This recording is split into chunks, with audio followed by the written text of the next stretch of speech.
কোনো আমি মায়ের গর্ভে আসার আগের চিন্তা করার জন্য বুদ্ধ বলেননি, মরণের পরে কোথায় যেতে হবে সেই কথাও বুদ্ধ বলেননি। তারপরেও আমরা ত্রিপিটকের মধ্যে এই কথাগুলোই বেশি দেখছি। কেন? দেখার মূল কারণ কালে কালে পরিবর্তন হয়েছে এবং এই পরিবর্তনের প্রেক্ষিতে এগুলোর প্রাধান্যতা পেয়েছে। এখন আমাদের ভিক্ষুরা যা কিছু বলেন, এই বলার মধ্যে পরকাল ভিত্তিক সবকিছু।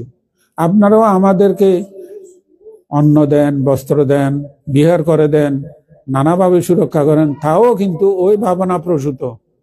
কিন্তু বর্তমানে যে আপনাদেরকে আমরা কিছু শিক্ষা উপদেশ দিচ্ছি আপনারা সচেতন হয়ে চলার জন্য, একটা সুন্দর আদর্শ জীবন গঠনের জন্য, এর কোনো মূল্যায়ন আমাদের তেমন হয় না।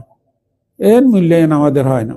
না হওয়ার কারণে আমরা ভিক্ষুরাও মনে করি আমি যদি অন্তত প্রয়াত জনের বিষয়ে যদি না বলি তাহলে এরা আমাকে ফাঁক করবে না, তিথি শ্রাদ্ধ সংবিধানও দেবে না। তাহলে তো আমি চলবো কি করে? আমার চলা তো কষ্ট হয়ে যাবে। দেখেন সিস্টেমটা সম্পূর্ণ এখন অন্যরকম হয়ে গেছে।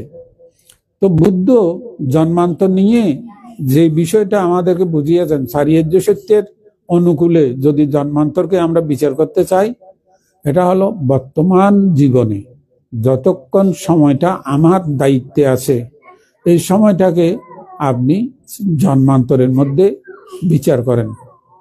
কি আমি যেমন বর্তমান মুহূর্তে আমরা আমাদের প্রত্যেকের মনকে যদি আমরা জিজ্ঞেস করি কারো প্রতি হিংসা আছে এই মুহূর্তে আমাদের মনে? কারো প্রতি ক্ষোভ আছে? হিংসা নাই, কোনো ক্ষোভ নাই, কোনো দুশ্চিন্তা উদ্বেগ এখন আছে? তাও নাই। তাহলে ঠিক এই মুহূর্তটাকে আপনি কোন জন্ম বলবেন? এটাকে কোন জন্ম আপনি বলবেন? এটাকে আপনি বলবেন সুগতি। এখন আমরা সুগতিতে আছি, দুর্গতিতে নাই। কেন? আমার মনটা এখন সুষ্ঠু পথে আছে, সৎ পথে আছে, সৎভাবে আমার সময়টা যাচ্ছে। এর জন্য এটা আমার পাতিরূপা দেশাবাচা, প্রতিরূপ আমার মনোজগৎ, মনোদ্দেশ, এটা প্রতিরূপে আছি আমি। কিন্তু যে মাত্র আমি তার বিপরীত কিছু চিন্তাধারা আক্রান্ত হব, কে আমাকে সকালবেলা আজকে খুব কটু কথা বলেছে, ওই দিকে যদি যাই তাহলে কিন্তু তখন আমার মনের মধ্যে মুহূর্তের মধ্যে অপ্রতিরূপ পরিবেশ সৃষ্টি হবে, অপ্রতিরূপ পরিবেশ। তাহলে এইভাবে জন্মান্তরকে জানতে বলেছেন বুদ্ধ। মনের বিভিন্ন যে মানে পরিবর্তন, বিভিন্ন প্রেক্ষাপটে এই পরিবর্তন আমাদের এক একটা জন্মান্তর। আমি যখন দান করি তখন আমি দাতা হই। ঠিক একই মানুষ পরে যখন আমি ঘুষ খাই অফিসের চেয়ারে বসে, তখন আমি কি দাতা? তখন তো আমি একজন চোর, আমি একজন অবৈধ জীবনযাপনকারী ব্যক্তি।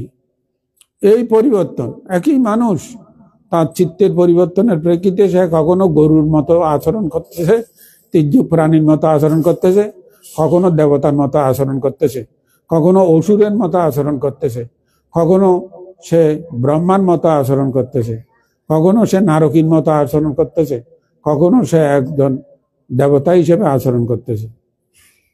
তাহলে আমাদের চিত্তটাই আমাদেরকে এই পর্যায়ে যে নিয়ে যায়, এটা যদি আমরা জন্মান্তরের আলোকে যদি জানতে শিখি, বুঝতে শিখি, সেইভাবে অভ্যস্ত যদি হই, তাহলে আমরা নিজেকে পরিবর্তন করতে পারবো। অন্যথায় পরিবর্তন অসম্ভব। আমরা ধর্মের নামে, কর্মের নামে অনেক দেশনা শুনছি, অনেক ধর্মকর্ম করতেছি, শিল হাজারো হাজারো বার শিল নিচ্ছি, কিন্তু পরিবর্তনটা আমার মধ্যে আসতেছে না। কেন? আমি তো আমার চিত্তের গতি, প্রকৃতি, স্বভাব, চরিত্রকে বোঝা আর অভ্যাস আমি গঠন করছি না। তাহলে আমাদের চিত্ত লোভের বশীভূত হয়ে কেমন হয়? লোভ তো এক প্রকার নয়। লোভের একটা জগৎ আছে, তার একটা বিশ্ব আছে। লোভ লোভ লোভ লোভ দেশের একটা জগৎ আছে, ঠিক তার পাশাপাশি অলোভের একটা জগৎ আছে, অদেশের একটা জগৎ আছে, অমোহের একটা জগৎ আছে, মোহের একটা জগৎ আছে। তো এই জন্য কেবল সেই জগৎ নয়, বুদ্ধ বলেছেন চক্ষু লোকে। চক্ষু লোকে মানে কি? চোখের জগৎ, চোখে কেবল যত কিছু দেখে এটা চোখের জগৎ। শ্রোতা লোকে খানের জগৎ, যত কিছু শব্দ শুনে শব্দের জগৎ। তাহলে ঘ্রাণ লোকে যত রকমের ঘ্রাণ আছে ঘ্রাণের জগৎ। জিহ্বা লোকে যত আস্বাদ বিস্বাদ লাগে তার জগৎ।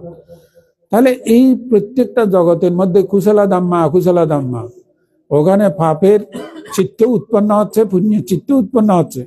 চোখে দেখার মধ্যে দিয়ে পাপ চিত্ত উৎপন্ন হচ্ছে, পুণ্য চিত্ত উৎপন্ন হচ্ছে। কানে শোনার মধ্যে দিয়ে পাপ চিত্ত উৎপন্ন হচ্ছে, পুণ্য চিত্ত উৎপন্ন হচ্ছে। এইভাবে জানতে শিখা, বুঝতে শিখা, সে অভ্যাসে নিজেকে গঠন করার হলো বুদ্ধ ধর্ম। বুদ্ধ ওই ধরনের শিক্ষা আমাদেরকে দিয়েছিলেন, আমরা যেন পরিবর্তন হতে পারি। এখন আমি কেবল পুণ্য করব, আমি পুণ্য করতেছি, এই পুণ্যের ফলে আমি যেন মরণের পরে স্বর্গসুখ লাভ করি, ব্রহ্মসুখ লাভ করি, নির্বাণ শান্তি লাভ করি, সুখ লাভ করি। আমরা সব সুখ চাচ্ছি।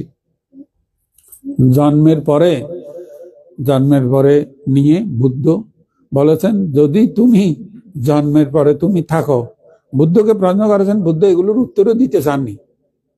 তারপরেও মানুষের মনের কৌতূহল নিবারণের জন্য মাঝে মাঝে কিছু কথা বলেছেন।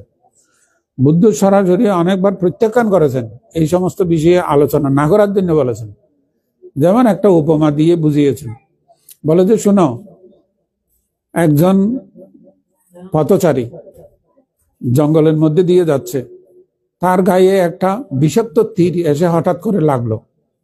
কে এই তীরটা নিক্ষেপ করেছে?